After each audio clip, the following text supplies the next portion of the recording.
I first noticed the towers while standing on a riverbank in Central Europe, watching commuters cross a bridge that had carried traffic for centuries without anyone questioning its anatomy. The stone rose from the water in thick, squared columns, heavy with ornament, and cut from blocks too large to feel ornamental. What unsettled me was not their mass, but where that mass began. Decorative foundations are usually shallow, symbolic gestures meant to impress. These towers were not. Their carved bases vanished straight into the embankment, swallowed by soil and pavement, as though the river itself had been raised around them. I began photographing joints in the masonry, tracing mortar seams where one era of stone ended, and another had been laid over it. Lower courses bore weathering inconsistent with burial, edges softened by wind, not damp, tool marks dulled by centuries of exposure, not sealed underground.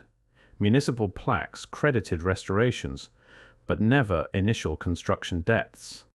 Architectural registries listed the towers as substructures, yet their proportions suggested something once fully exposed, meant to be seen and entered rather than entombed. The deeper I looked, the more institutional fingerprints appeared without signatures. Survey reports referenced reinforcement. Renovation permits spoke of stabilizing lower sections. No one explained why those lower sections existed at all. The bridge authorities, the city archives, the engineering firms inherited the stone and continued using it, as though its submerged bulk were natural, inevitable, beyond curiosity. I left the river with an uneasy certainty forming beneath restraint. Whatever lay under those walkways had not always been underground, and if the burial was not decorative, not accidental, then the streets above were not where the story began. The unease from the riverbank followed me into archives and municipal engineering offices where the language was colder, cleaner, and far more revealing than the stone itself. I requested renovation drawings, load-bearing assessments, drainage upgrades. What I kept finding were cross-sections that sank deeper than any decorative footing should. Lines labeled original grade hovered meters below current streets, buried under successive layers of paving, fill, and resurfacing campaigns that spanned only a handful of decades. Surveyors had recorded these depths without commentary. Engineers had recalculated stress loads as if it were normal for towers to begin halfway underground. Reinforcement schedules assumed that lower floors had always been basements. Yet when I compared those diagrams to early floor plans, the contradiction sharpened. Doorways appeared where soil now pressed against stone, windows aligned with nothing but earth. Staircases descended into blank rectangles that modern maps pretended had never existed. I reached out to infrastructure departments and restoration committees. The replies were polite, procedural, hollow, settling. One email suggested urban growth, another historical layering, a third. None explained why the same layering appeared in city after city along rivers separated by borders and centuries of political difference. When I pinned the data to a map, clusters emerged along major waterways, trade routes, and transport corridors. The proportions repeated, the burial depths repeated. Even the renovation timelines began to overlap. What I had assumed was a local oddity now looked disturbingly consistent. If one bridge tower had been swallowed by shifting streets, it could be dismissed. If dozens had, scattered across regions, then the measurements were not misbehaving at all. They were telling the same story everywhere. The measurements drove me backward in time. If the stone had once stood higher, then older records should have remembered it that way. I began with atlases kept in regional libraries, oversized volumes whose pages creaked when opened, city grids etched in pale ink, long before asphalt and tram lines settled into permanence.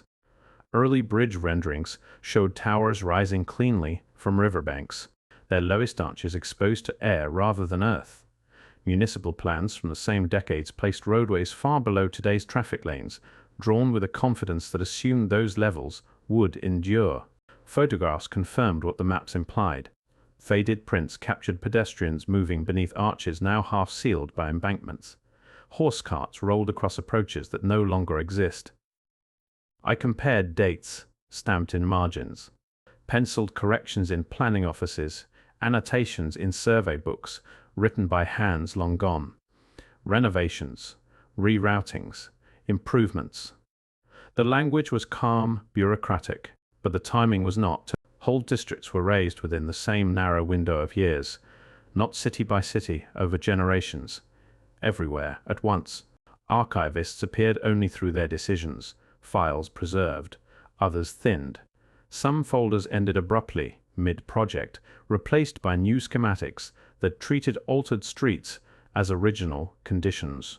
Urban planners inherited those revisions and built on them, never pausing to reconcile what the paper beneath their desks contradicted.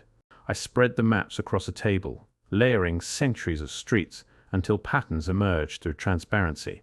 Old ground levels aligned, new ones hovered above them in parallel bands. The stone had not sunk. The cities had risen. The map suggested vertical change, but the streets confirmed it. I walked to avenues whose storefronts opened at shoulder height, where iron grates guarded what had once been windows, now pressed flush against soil. Stone lintels hovered inches above pavement, decorative on the surface, structural beneath, relics of doors that no longer existed. Municipal resurfacing logs recorded layer after layer of FAR. Each one thin by itself, meaningless in isolation, yet overwhelming when stacked across decades. Public works departments described the process with practiced neutrality: flood mitigation, drainage upgrades, traffic management. Construction crews appeared only through invoices and permits, anonymous hands raising curbs, pouring new roadbeds, sealing old thresholds without asking why those thresholds were there in the first place. Each intervention treated buried entrances as inconvenient leftovers, never as clues. Cross-sections from sewer replacements revealed staircases descending into sealed chambers, shop-front arches bricked over, their curvature still visible beneath stucco. Basement renovations exposed ornate masonry far below street level, carvings too careful for utility spaces, proportions that implied public access rather than storage.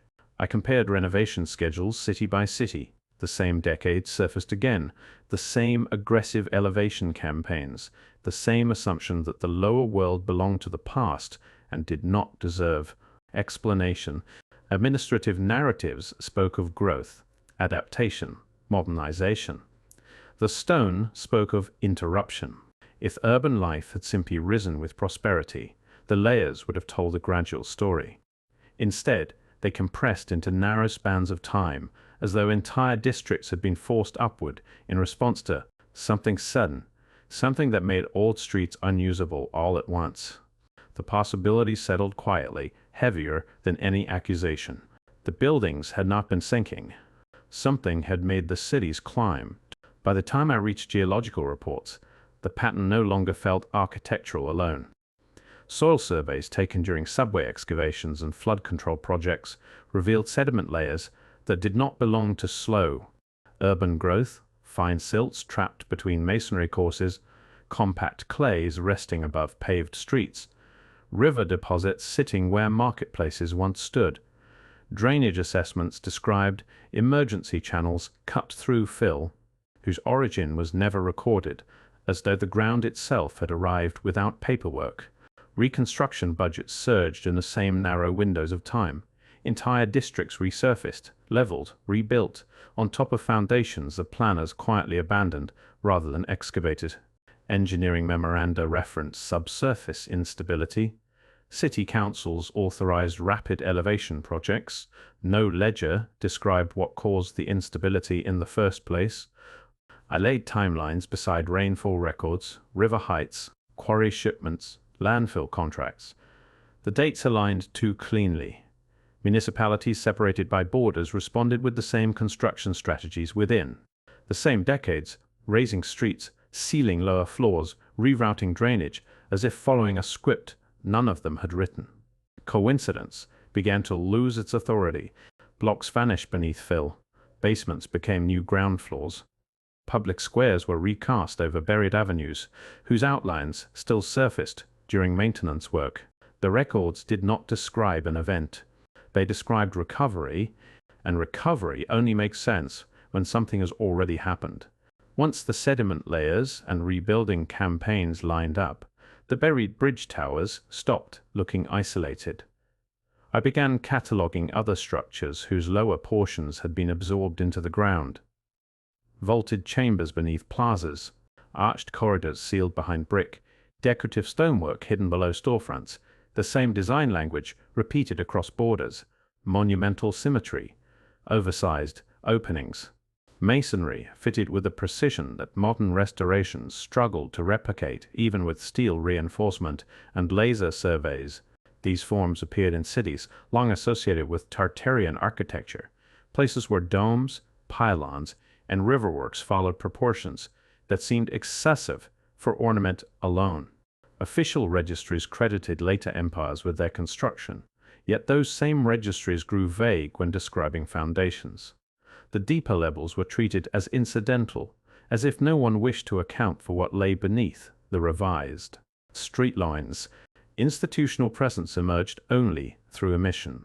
No dedicated excavation reports, no long-form studies of why infrastructure that once touched open air now sat meters underground. Renovation projects sealed chambers rather than reopen them. Preservation boards reinforced walls without questioning their original elevation. I overlaid photographs from different countries taken decades apart. In each, towers stood proud at river level, flanked by pedestrians and carts. In the modern era, the same towers appeared truncated, their lower thirds erased by embankments and roads. If these works were engineered to function at street height, then what we now call basements were never meant to be below ground at all. The question refused to stay quiet. What kind of society builds infrastructure so monumental that later generations bury it instead of explaining it? Once the architecture itself raised questions, I expected the paper trail to thicken. Major rebuilds normally generate decades of follow-up. Excavations demand reports.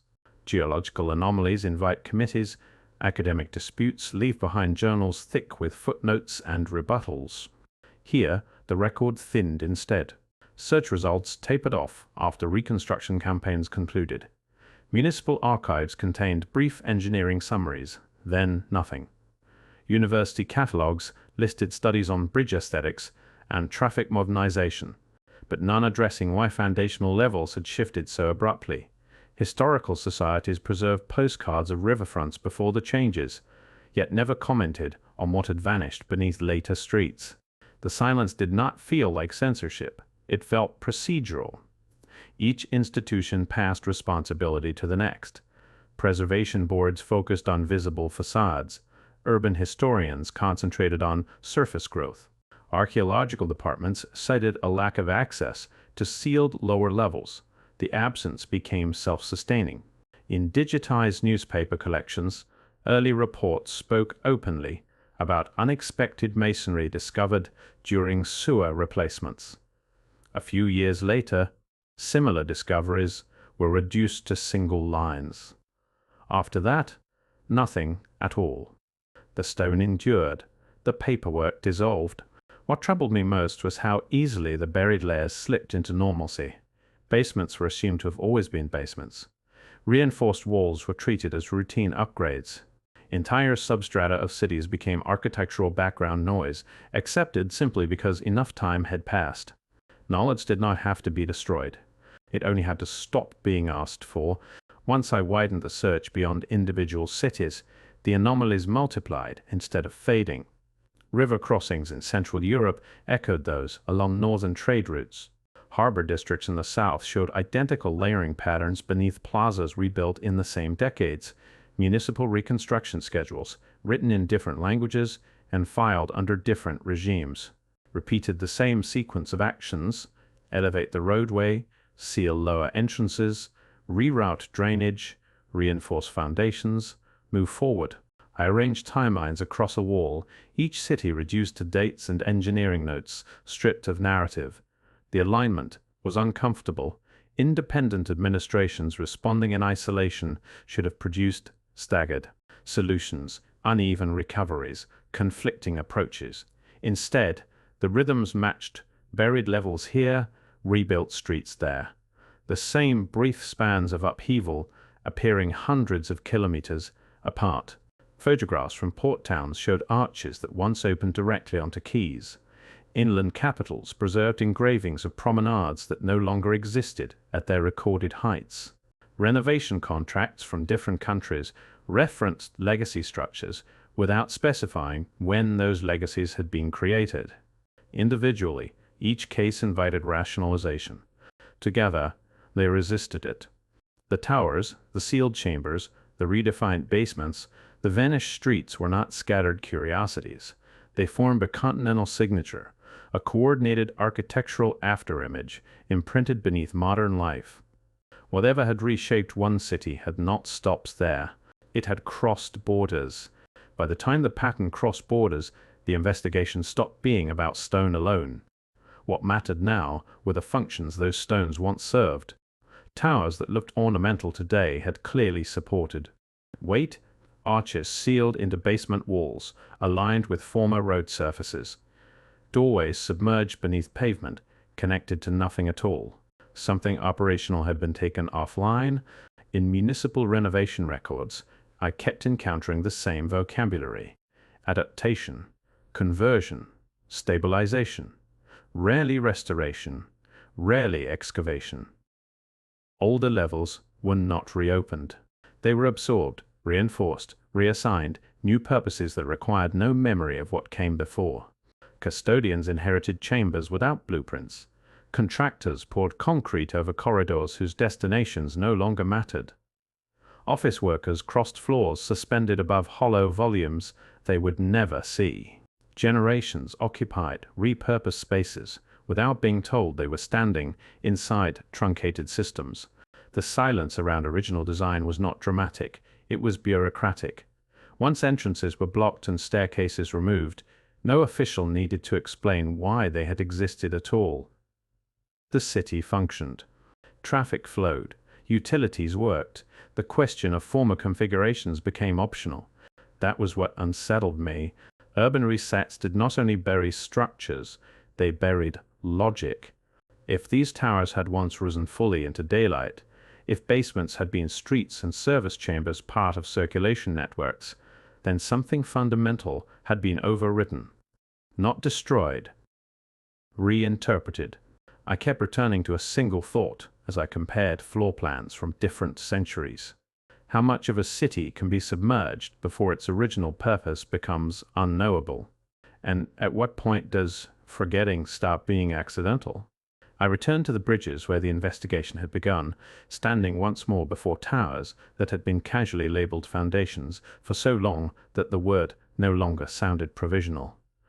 Their lower courses bore no signs of hurried reinforcement. The masonry was uniform, intentional, finished to the same standard as the sections rising above modern traffic. Drainage channels, cut through buried stonework, aligned with surfaces that no longer existed. Blocked apertures faced nothing but compacted fill. These were not emergency supports. They were former exteriors. Maps suggested one story. Renovation records implied another. Geological layers offered a third. None of them aligned completely, and no institution appeared eager to reconcile the gap. City authorities maintained present function. Preservation boards protected what could still be seen. Academic surveys stopped at sealed thresholds. Between them lay a zone that belonged fully to no discipline. I compared engravings, cross-sections, repair invoices, sediment reports. Each source felt reasonable in isolation. Together they formed a silhouette, shaped like something missing. The towers endured regardless of explanation. They held the weight of traffic, cables, weather, centuries. They also held the outline of a vanished surface, one that no longer fit the stories attached to it. If streets once ran where basements now collect moisture, if gateways opened where soil presses against stone, then Europe's cities were not merely rebuilt. They were overwritten. What else sits beneath plazas and avenues, accepted only because it no longer interrupts daily life? And how many layers of history become invisible simply by remaining in place long enough?